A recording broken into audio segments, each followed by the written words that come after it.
अरबी ने मुझे एक रात के 6,000 रियाल की ऑफर की। मैं शादीशुदा भी थी, फिर भी नीयत बदल गई और उस रात मैं उसके घर रुक गई। अरबी को बहुत कम नजर आता था, लेकिन जब रात उसके घर रुकी तो मेरे तो रोंगटे खड़े हो गए, क्योंकि उस अरबी ने मुझे 5 बार।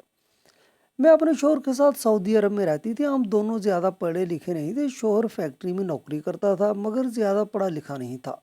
पढ़ा लिखा ना होने की वजह से तनख्वाह थोड़ी थी, घर का गुजारा करते और शुक्र अदा करके जो मिलता खा पी कर सो जाते। लेकिन जैसे जैसे दिन गुजरने लगे, पैसों की शिद्दत शदीद किल्लत होती चली गई। मैंने इर्द गिर्द कुछ औरतों से मशवरा किया तो एक औरत ने बताया कि अरबी के घर मुलाजमा की ज़रूरत है, खाना पकाना होगा, क्योंकि अरबी के घर में और भी औरतें काम करती हैं, सिर्फ बर्तन धोने की ज़रूरत है। मेरे लिए ये काम बहुत आसान था, लेकिन अरबी के घर काम करके मुझे थोड़ा डर भी लग रहा था।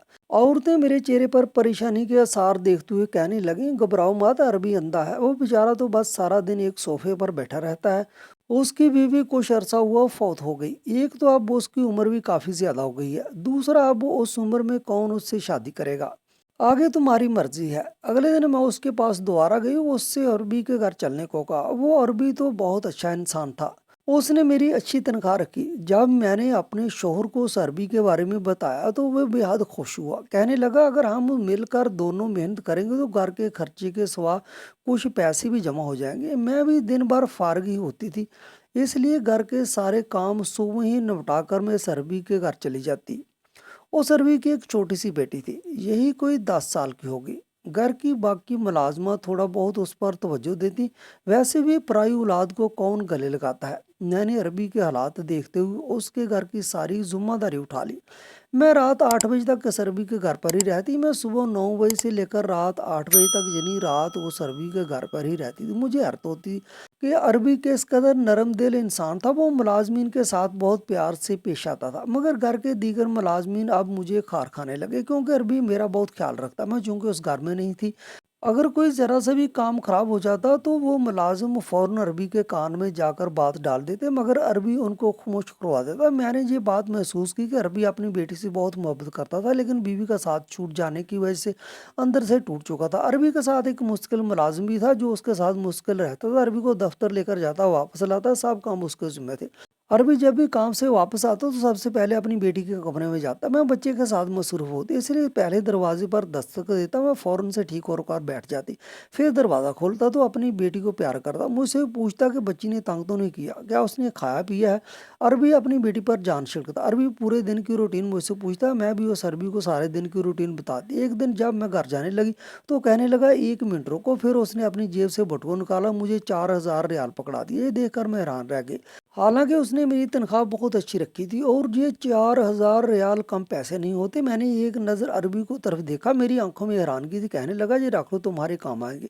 मैंने कहा नहीं, आपने जो तनख्वाह तय की है वही काफ़ी है। मेरी बात सुनकर वो हल्का सा मुस्कुराया, कहने लगा मैं अपनी खुशी से दे रहा हूँ, ये रख लो। मैंने पैसे पकड़कर अपने पर्स में रख लिए, फिर मैं जाने लगी। जैसे ही मैं दरवाजे तक पहुंची तो मुझे कहने लगा बात सुनो। मैंने कहा जी कही। वो कहने लगा इस बात का जिक्र दूसरे मुलाजमीन से मत करना और किसी को ना बताना कि मैंने तुम्हें पैसे दिए। कुछ देर तो मैं उसकी बात सुनकर सोच में पड़ गई, फिर मैंने इस बात में सर हिलाया और आहिस्ता आहिस्ता चलता हुआ कमरे से चला गया। लेकिन ना जाने क्यों उस रात में बड़ी बेचैन सी रही थी। एक तो अरबी का मुझे इस तरह पैसे देना और दूसरा इस बात का दीगर मुलाजमीन से छुपाने का कहना, ये दोनों बातें ही मेरे जहन को उलझाने के लिए काफ़ी थी। मैंने कहा शायद अरबी समझता होगा कि दूसरे मुलाजिम अपना काम खुश उसलूबी से नहीं करते, इसलिए उसने मुझे 4,000 रियाल तनख्वाह दी और आज बोनस। लेकिन कुछ दिन बाद मेरी हैरत की इंतहा न रही, जब कुछ दिन बाद अरबी ने फिर 1,000 रियाल के नोट निकाल कर मेरी तरफ बढ़ा दिए। जब दूसरी दफ़ा अरबी ने मुझे रियाल दिए, उस दफ़ा तो मेरे दिल में शक व शुबहात आने लगे। आखिर अरबी मेरे साथ इतनी मेहरबानी क्यों कर रहा था। मैंने वो रियाल उस अरबी को वापस पकड़ा दिए। मैंने कहा मुझे ये नहीं चाहिए, आप क्यों मुझे रोज़ रोज़ इतने पैसे दे रहे हैं। मैंने फटाफट से अपनी चादर को ठीक किया, कहने लगा आप मेरी बेटी का बहुत ख्याल रखती हैं, इसलिए मैंने कहा मेरी ड्यूटी है, इसके पैसे मैं लेती हूँ और जिसके सवा जो काम है मुझे तनख्वाह मिल जाती है। बहरहाल मैंने उस दिन उस शख्स को कोई पैसे नहीं लिए और वापस घर आ गए। लेकिन अगले ही दिन जब मैं उसके घर गई तो मैंने देखा कि वो अरबी आज दफ्तर नहीं गया था बल्कि घर पर ही था और बेटी के पास ही बैठा था। जब मैं आई तो कहने लगा, इतनी देर से आई हैं, आपको पता है कि मेरी बेटी को बुखार है? इसके लहजे में सख्ती भी थी और थोड़ा लहजा सख्त भी था। मैंने घबरा कर जब घड़ी की तरफ देखा तो पूरे टाइम पर आती हूँ, मैं उसी वक्त आती हूँ। फिर वो मुझे कहने लगा, इस चीज़ के पैसे आपको दे रहा था कि आप मेरी बेटी का ज़्यादा ख्याल रखा करें। देखें सुबह से उसको बुखार है, उसकी तो माँ भी नहीं है, ताकि काम के साथ साथ मेरी बेटी की अच्छे से देखभाल हो सके, वरना मुलाजिम तो मुझे और भी बहुत मिल जाएंगे। आपको इसलिए नहीं रखा कि आप 12-12 बजे 1-1 बजे आएँ और मेरी बेटी बुखार में जलती रहे। थोड़ी देर बाद अरबी ड्राइवर को लेकर घर से चला गया और मैं समझ गई कि अरबी के पास बहुत पैसा है। जो अरबी ने डॉक्टरों को घर पर बुलाया। डॉक्टर के जाने के बाद मैंने बच्ची को दवा पिलाई और उसके पास बिस्तर पर लेट गई। मुझे अरबी ने ताकीद की कि जब तक बच्ची ठीक ना हो आप घर मत जाएं। मैं सारे काम छोड़कर इस बच्ची पर तवज्जो देने लगी। पूरा दिन मैं बच्ची को संभालते संभालते थक गई थी। कभी उसे दवा पिलाती, कभी नरम गज़ा बना के देती, मगर बुखार की वजह से वो बहुत चिड़चिड़ी हो गई थी, वरना तो मेरी बात मान लेती थी। लेकिन आज तो जैसे तंगी किए जा रही थी। मैं रात तक बिल्कुल थक चुकी थी। जैसे ही अरबी आया तो मैं जाने की इजाज़त मांगी। मुझे कहने लगा कि ये बात मुनासिब तो नहीं लग रही, लेकिन मैं भी मजबूर हूँ। अगर आप आज की रात मेरी बेटी के साथ रह लेती तो आपका मुझ पर बहुत बड़ा एहसान होगा। मैंने कहा, मैं कैसे रह सकती हूँ? मेरा शौहर 9 बजे वापस आ जाता है और मुझे उसे खाना देना होता है। ये सुनकर मैंने देखा कि अरबी के चेहरे पर अजीब से तासरात नुमा हुए। कहने लगा, क्या आप शादीशुदा हैं? मैंने कहा, हाँ। मेरा जवाब सुनकर उसका चेहरा मुरझा गया। फिर एकदम ही उसने अपनी बात बदली। कहने लगा, आप अपने शोहर से कह दें कि एक रात के लिए आपको यहीं रहने दें, क्योंकि मेरी बच्ची आपसे बहुत मायूस हो चुकी है। रात भर मैं कैसे संभाल सकता हूँ? फिर आप उसकी दुआ के बारे में इस तरह से जानती हैं? मैंने कहा, ठीक है, मैं अपने शोहर से पूछ लेती हूँ। मैंने मोबाइल निकाला और अपने शोहर से कहा तो वो कहने लगा, ठीक है, तुम आज रात रुक जाओ, मैं खाने पीने का बंदोबस्त खुद कर लूँगा। रात भर मैं उस बच्ची को संभालती रही। अगले दिन बच्ची काफ़ी हद तक संभल चुकी थी। फिर मैं जब वापस जाने लगी तो अरबी ने मुझे 1000 रियाल पकड़ाना चाहे। मैंने कहा, जी आप क्यों दे रहे हैं? और कहने लगा, आपने मेरी बेटी को बड़ी मुश्किल वक्त में संभाला और उस पर आपका हक बनता है, इसलिए इसको इनकार मत कीजिएगा प्लीज़। मैंने कहा, आप मेरी ममता को पैसों से तोल रहे हैं। बेशक मेरी ये सगी औलाद नहीं है, लेकिन मैंने हमेशा इसे अपनी बेटी की तरह समझा है, इसलिए आप अपने पैसे अपने पास रखें, वो जिनकी ज़रूरत नहीं है। ये कहकर मैंने अपना पर्स पकड़ा और मैं घर से बाहर आ गई। मेरी शादी को भी 6 साल हो गए थे, लेकिन मेरी कोई औलाद नहीं थी।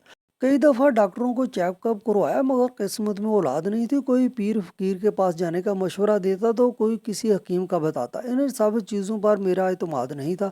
अल्लाह से दुआ करती, या अल्लाह मेरी मुराद पूरी करेगा। इन ही दिनों मेरा शोहर सऊदीया के लिए वीज़ा लगवाने की कोशिश में लगे हुए थे, इसलिए मैंने डॉक्टरों के चक्कर काटने से बेहतर समझा कि अल्लाह के घर जाकर दुआ करूं, अल्लाह ज़रूर मेरी मुराद पूरी करेगा। उसके बाद हम सऊदीया आ गए।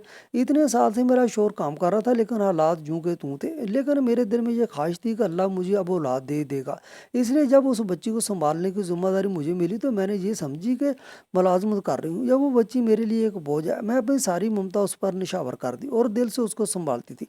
एक दिन जब मैं काम पर आई तो मैंने देखा अरबी परेशान था, क्योंकि उसकी मुलाजमा जो घर का काम करती थी, किचन संभालती थी, वो छुट्टी पर चली गई थी। अब फौरी घर में किचन संभालने के लिए वो मुलाजमा किधर से लाए?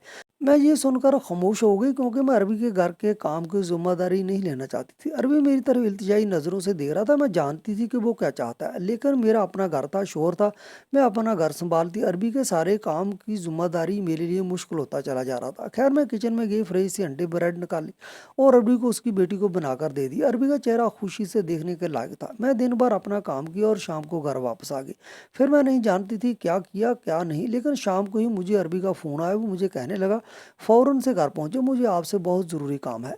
मैंने कहा, इस वक्त तो रात के 9 बज रहे थे। वो कहने लगा, मुझे आपसे बेहद ज़रूरी काम है, आपका आना बहुत ज़रूरी है, आप फ़ौरन से मेरे पास आए। मैंने अपने शोहर को बताया था। कहने लगे, मैं नौकरी छोड़ दूं? वो अरबी क्या चाहता है? मैं अरबी के घर जाना चाहती थी। मेरे शोहर का रवैया पहले कई दिन से बदला हुआ था। बेज़ाहिर तो उसने मेरे साथ कोई बात नहीं की, लेकिन शायद अंदर ही अंदर उसके दिल में शक का बीज जन्म ले रहा था।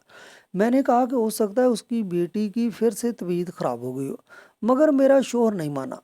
मैंने दोबारा से अरबी को फ़ोन किया, उससे साफ बता दिया कि मेरा शोहर मुझे आने की इजाज़त नहीं दे रहा।